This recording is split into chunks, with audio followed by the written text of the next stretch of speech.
I sat down with Vice President Pence to get his thoughts on where we stand with all these trade deals, tariffs, and our economy, and a lot more. Take a listen.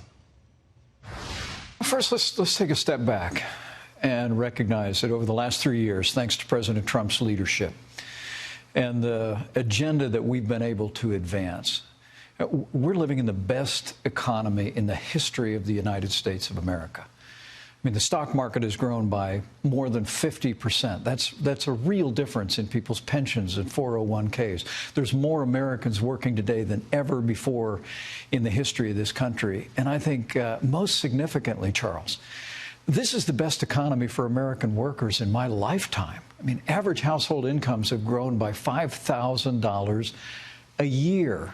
Wages are rising all across the country, and the unemployment rate is at a 50-year low, lowest ever recorded for African Americans and Hispanic Americans.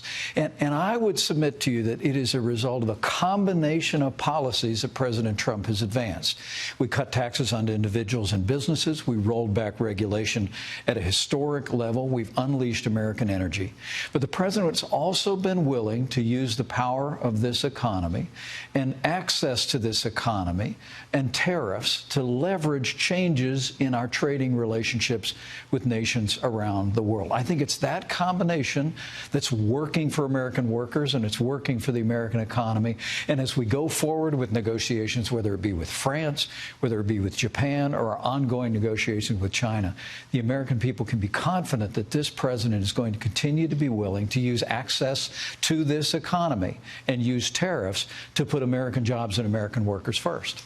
There's no doubt. I agree, and I look at the data as well. And I think many experts would be shocked at the way this economy has erupted to the upside, considering when the administration initially talked about using tariffs, we heard about Smoot-Hawley in 1930s and the Great Depression. It's been the exact opposite of that. And yet and still, you do have businesses which have hunkered down.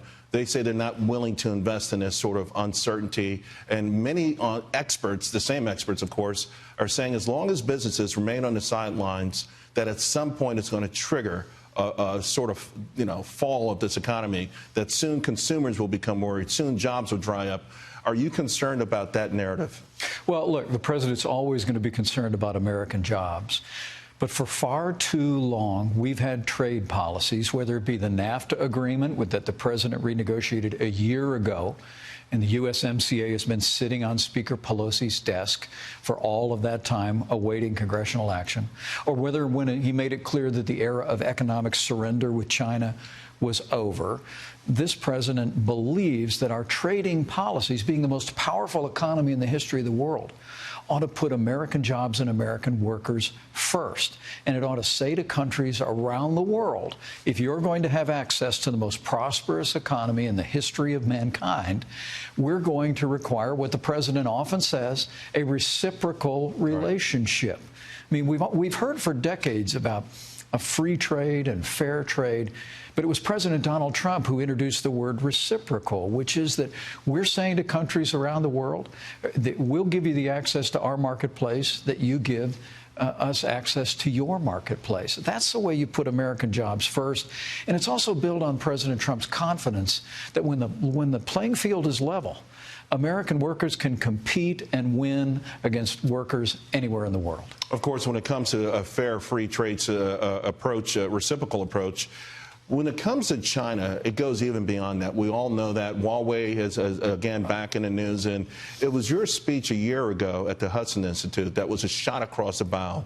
Later on this year at the Wilson Institute, you gave a similar speech, and everyone thought you were going to back off a little bit. Instead, you were pretty adamant. China, in certain areas, they're a bad actor, and this administration simply will not tolerate it, no matter what the disruptions could be on Wall Street, because ultimately, I suspect your administration, the Trump administration, believes this is the right thing to do. Well, let me say, President Trump made it clear from early in this administration that things had to change in our trading relationship with China. We have many issues between the United States and China, having to do with everything from freedom of navigation to national security, the issues affecting Huawei and the compromise potentially of American intelligence and American privacy, the whole issue of human rights. But President Trump has said, let's begin by setting right this trading relationship. I mean, it is remarkable to think that the United States and other nations allowed China to become a part of the World Trade Organization. It was about 20 years ago. And the belief was that China would modernize in a very real sense, that it would liberalize. It would join the family of nations, recognize international rules of trade and commerce. And I think there was also the hope that we would see China embrace more political freedoms, more respect for private property and religious liberty. But the truth is, that never happened. And President Trump, as a candidate and as a president, came in and said things have to change with China. And it begins by recognizing that when we took office, half of our international trade deficit was with China. And so President Trump has imposed a series of hundreds of billions of dollars of goods now face American tariffs.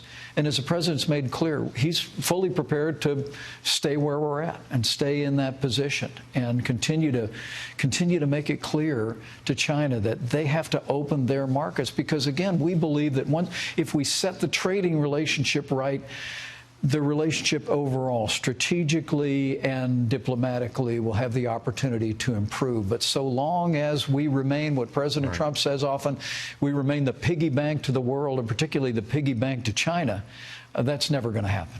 How important is it that issues like Hong Kong, what's happening with the Uyghurs and other things, are addressed as part and parcel of the potential deal, or at least remain on the table for a potential phase 2 deal? Well, I think the President's been very clear, and our administration has, that we expect the issues involving Hong Kong to be resolved peaceably and to respect the human rights of all of those who've gathered in the streets of Hong Kong, demanding that China live up to the commitment that they made more than 3 decades ago.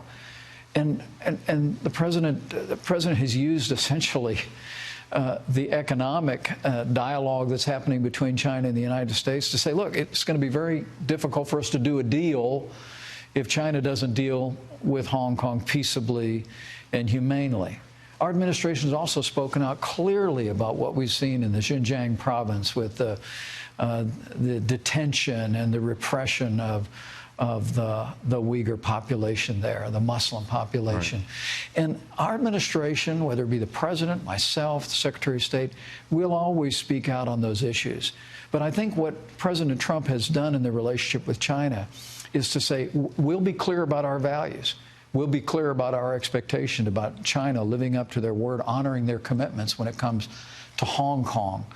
But at the same time, we're going to begin by trying to set right a trading relationship, because we really do believe that the time has come for China to choose whether they're going to join the family of nations, recognize international rules of commerce, protect intellectual property, end forced technology transfer, or whether China wants to remain on the path that it's been on, which President Trump has made clear those days are over. We're simply not going to continue to allow the economy of the United States, businesses of the United States, to be taken advantage of by lack of access to and compromise of private property by China. Speaking of new paths, there's some speculation out there, particularly when you listen to Peter Navarro and others, that maybe tariffs become part, not necessarily a tool or a weapon against bad behavior, but a part of the administration's economic policy to bring back jobs to this country. There's a chance that we could ultimately end up with permanent tariffs,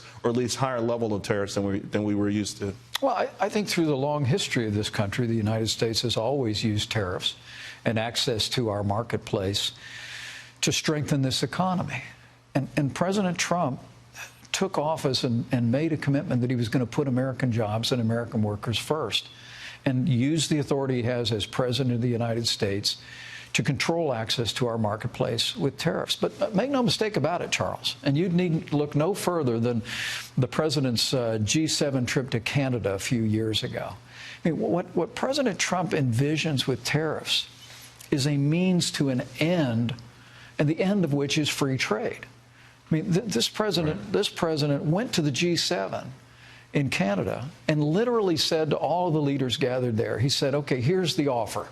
How about among all the G7 countries, no tariffs, no non-tariff barriers, no subsidies? And every one of the leaders, I'm told, around the table kind of looked nervous about it. Yeah. But what the president articulated there was a vision for free trade that is truly fair, that is truly reciprocal.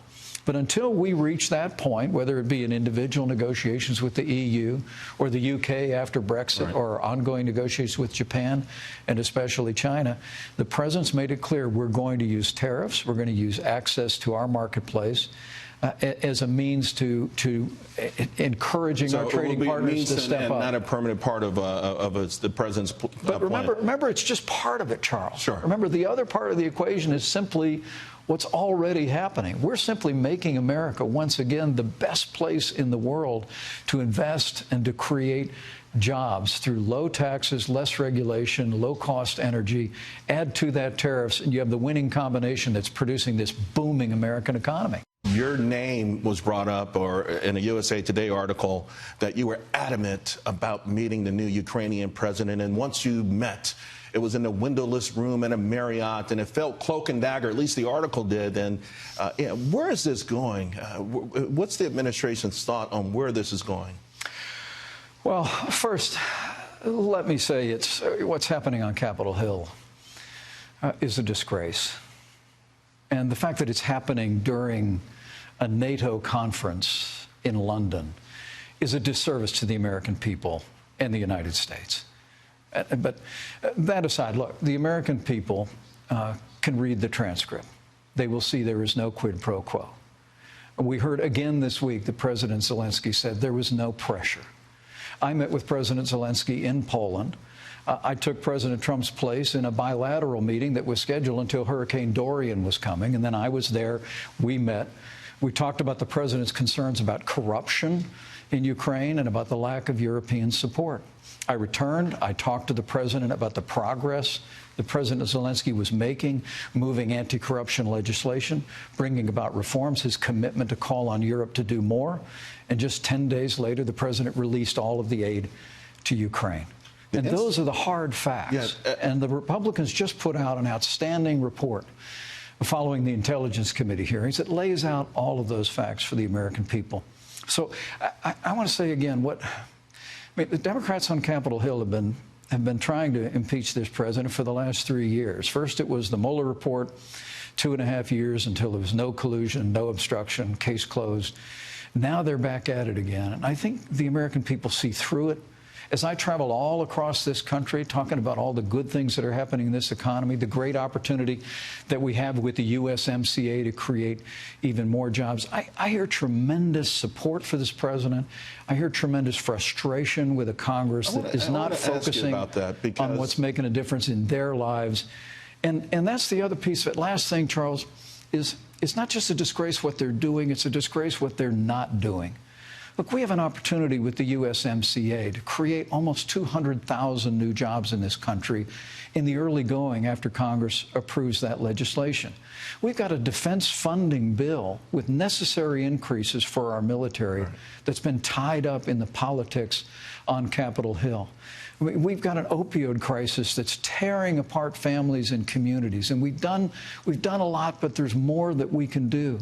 There's a whole range of issues. An infrastructure bill to rebuild the roads and bridges and ports and airports of this country that's languishing in the Transportation Committee because Congress is spending all of its time on endless investigations and a partisan impeachment. And I think the American people are saying enough is enough. It's time for the Democrats in Congress to set aside this relentless effort to impeach the president and overturn the results of the 2016 election and do their job and make progress for the people of this country. And when you talk about it being a disgrace, it feels like there's a level of incivility in Washington, D.C. that mirrors, in my mind, a sort of decline in faith in America. I know this is a topic that you feel very strongly about. How important is it that we turn that around? And how important is it that the tone is set in Washington, D.C.? Well, look, I know when you turn on television, it looks like there's more that divides us across this country than ever before. But, You know, as I travel this nation, it's clear to me that there's always been and is now more that unites the people of this country that can ever divide us, and chief among those things is faith. It's faith in God and the traditions that we'll celebrate this month with Hanukkah and with Christmas. It's faith in the capacity of the American people to accomplish anything when they're given the freedom and the ability to accomplish that thing.